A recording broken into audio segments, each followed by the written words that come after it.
Veel üks bränd, kelle tooted väga populaarseks osutusid disainilaadal, on siis Erin. Ja Erin on selline bränd, keda meie oma poes oleme juba päris tükk aega müünud ning peale selle, et tema tooted näevad väga naturaalsed välja, nad on ka valmistatud väga nahasõbralikest ja loodussõbralikest materjalidest.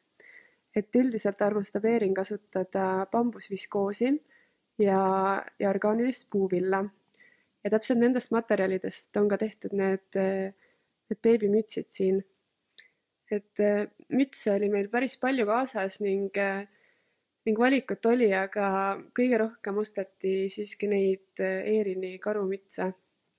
Et see siin on selline musta värvi karukesega, hästi tavalise klassikalise lõikega.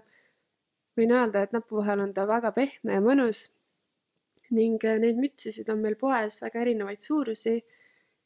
See siin on 44-46 ning sarnase disainiga on selline sinise karukesega kõrvadega müts, mis on samuti erinevaid suurusi meil poes.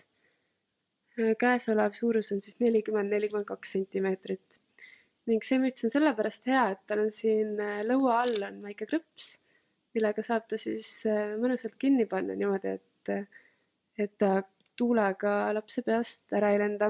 Ja kindlasti on ta ka väga mõnus peas, sellepärast et tegu on lihtsalt nii pehme materjaliga.